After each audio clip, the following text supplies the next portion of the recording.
ರೆಸಾರ್ಟ್ನಿಂದ ನೇರವಾಗಿ ಬರಪೀಡಿತ ಪ್ರದೇಶಕ್ಕೆ ಬಿಜೆಪಿಯ 104 ಶಾಸಕರು ಹೋಗ್ತಾ ಇದ್ದಾರೆ. ನಾಳೆಯಿಂದ ಬರಪೀಡಿತ ಪ್ರದೇಶಗಳಿಗೆ ಬಿಜೆಪಿಯ ಶಾಸಕರು ಹೋಗ್ತಾರೆ.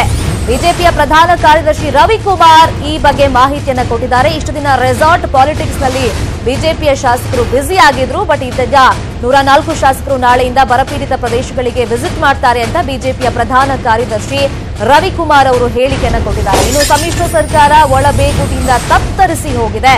ಸ್ಟಾರ್ ಹೋಟೆಲ್ನಲ್ಲಿ ಕುಳಿತು ಸಿಎಂ ಆಡಳಿತವನ್ನ ನಡೆಸ್ತಾ ಇದ್ದಾರಾ? ಮರ್ಯಾದೆ ರಾಜಕಾರಣಕ್ಕೆ ಸಿದ್ದು ರೆಸಾರ್ಟ್ಗೆ ಹಾಗಾದ್ರೆ ಕರ್ಕೊಂಡು ಹೋಗಿದ್ದಾರಾ ಶಾಸಕರನ್ನ ಅಂತ ವಾಗ್ದಾಳಿಯನ್ನ ಮಾಡಿದ್ದಾರೆ.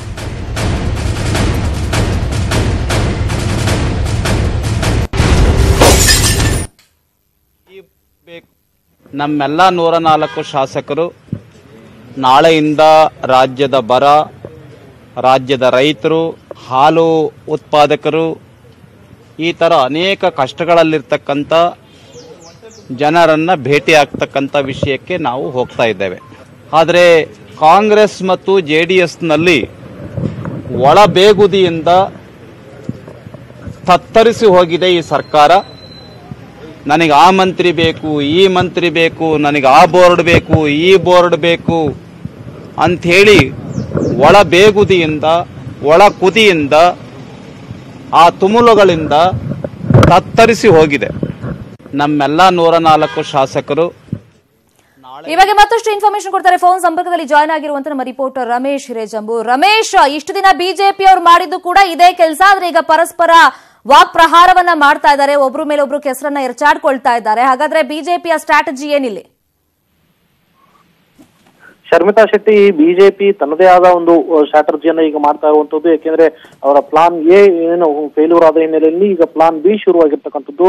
104 ಜನ ಶಾಸಕರು ಈ ನಾಳೆಯಿಂದ ಬರಪೀಡಿತ ಪ್ರದೇಶಗಳಿಗೆ ಹೋಗ್ತಾರೆ. ಅಲ್ಲಿ ಸಮ್ಮಿಶ್ರ ಸರ್ಕಾರದ ಒಳ ಬೇಗುದಿಯಿಂದ ತತ್ತರಿಸಿ ಹೋಗಿರುವಂತದನ್ನ ಜನರಿಗೆ ಮನಮುಟ್ಟುವ ರೀತಿಯಲ್ಲಿ ಅದನ್ನ ವಿವರಿಸ್ತಾರೆ. ಜೊತೆಗೆ ಕುಮಾರಸ್ವಾಮಿ ಸ್ಟಾರ್ ಹೋಟೆಲ್ ನಲ್ಲಿ ಕುಳಿತು ಆಡಳಿತ ನಡೆಸ್ತಾ ಇರುವಂತದ್ದು ಇರಬಹುದು, ಅಥವಾ ಈಗಾಗಲೇ ಸಿದ್ದರಾಮಯ್ಯ ಅವರ ನೇತೃತ್ವದ ಏನು ಕಾಂಗ್ರೆಸ್ನ ಶಾಸಕರು ರೆಸಾರ್ಟ್ ರಾಜಕಾರಣಕ್ಕೆ ಹೋಗಿರುವಂತದ್ದು, ಸರ್ಕಾರದಲ್ಲಿ ಯಾವುದೇ ಕೆಲಸಗಳು ಆಗದೇ ಇರುವಂತದ್ದು, ಇವೆಲ್ಲವನ್ನೂ ಕೂಡ ಜನರಿಗೆ ತಿಳಿಸುವ ನಿಟ್ಟಿನಲ್ಲಿ ಇವನ್ ಇಡೀ ಸರ್ಕಾರದ ಮೇಲೆ ಜನರಿಗೆ ಒಂದು ರೀತಿ ಆಕ್ರೋಶ ಬರುವ ರೀತಿಯಲ್ಲಿ ಏನು ವಾತಾವರಣ ಕ್ರಿಯೇಟ್ ಮಾಡಬೇಕು, ಸೊ ಅಂತ ವಾತಾವರಣವನ್ನ ಕ್ರಿಯೇಟ್ ಮಾಡುವ ಕೆಲಸವನ್ನ ಬಿಜೆಪಿ ನಾಯಕರು ಇನ್ ಮುಂದೆ ಮಾಡ್ತಾರೆ. ಸೊ ಆ ಕಾರಣಕ್ಕಾಗಿನೇ ಇವತ್ತು ಏನು ರೆಸಾರ್ಟ್ ನಲ್ಲಿದ್ದಂತ ಎಲ್ಲ ನಾಯಕರನ್ನು ಕೂಡ ಬೆಂಗಳೂರಿಗೆ ಕರೆಸ್ಕೊಳ್ತಾ ಇರುವಂತದ್ದು. ಬೆಂಗಳೂರಿನಲ್ಲಿ ಮತ್ತೆ ಒಂದು ಸಭೆಯನ್ನ ಮಾಡುವುದರ ಮೂಲಕ ಎಲ್ಲ ಶಾಸಕರಿಗೂ ಕೂಡ ಒಂದು ಸೂಚನೆಯನ್ನು ನೀಡಿ ಪ್ರತಿಯೊಬ್ಬ ಶಾಸಕರು ಕೂಡ ಅವರವರ ಕ್ಷೇತ್ರದಲ್ಲಿ ಬರಪೀಡಿತ ಪ್ರದೇಶಗಳಿಗೆ ಭೇಟಿ ನೀಡಬೇಕು. ಸೊ ಅಲ್ಲಿ ಅಧ್ಯಯನ ಮಾಡಿ ಇರ್ತಕ್ಕಂಥ ವಾಸ್ತವ ಸ್ಥಿತಿಗತಿಗಳನ್ನ ಏನು ಒಂದು ವರದಿ ತಯಾರು ಮಾಡಬೇಕು. ಆ ಮೂಲಕ ಸರ್ಕಾರವನ್ನ ತರಾಟೆಗೊಳ್ಳಲಿಕ್ಕೆ ಬೇಕಾದಂತ ವಾತಾವರಣ ಸೃಷ್ಟಿ ಮಾಡುವಂತದ್ದು ಮತ್ತೆ ಪ್ರತಿಯೊಬ್ಬರಿಗೂ ಕೂಡ ಅರಿವಾಗುವ ರೀತಿಯಲ್ಲಿ ಅದನ್ನ ಮನಮುಟ್ಟುವಂತೆ ಮಾಡುವಂತ ಕೆಲಸವನ್ನ ಬಿಜೆಪಿ ನಾಯಕರು ಮಾಡಬೇಕು. ಆ ನಂತರ ರಾಜ್ಯಪಾಲರಿಗೆ ಒಂದು ದೂರನ್ನ ಕೊಟ್ಟು ರಾಜ್ಯದಲ್ಲಿ ಅಸ್ಥಿರ ಸರ್ಕಾರ ಇರುವಂತದ್ದು ಒಂದು ಕಡೆಗೆ, ಜೊತೆಗೆ ಸಂಖ್ಯಾಬಲದ ಕೊರತೆ ಕೂಡ ಇದೆ. ಸೊ ಹಾಗಾಗಿ ಮುಂದಿನ ದಿನಗಳಲ್ಲಿ ರಾಷ್ಟ್ರಪತಿ ಆಳ್ವಿಕೆಗೆ ಹೇರಲಿಕ್ಕೆ ಬೇಕಾದಂತ ಏನು ಒಂದು ಒತ್ತಾಯವನ್ನು ಕೂಡ ರಾಜ್ಯಪಾಲರಿಗೆ ಮಾಡುವಂತ ಎಲ್ಲ ಒಂದು ಉದ್ದೇಶವನ್ನ ಇವತ್ತು ಬಿಜೆಪಿ ಹೊಂದಿರತಕ್ಕಂಥದ್ದು. Sharmita, okay, thank you Ramesh Hirejambu ತಮ್ಮ ಇನ್ಫಾರ್ಮೇಶನ್ಗೆ.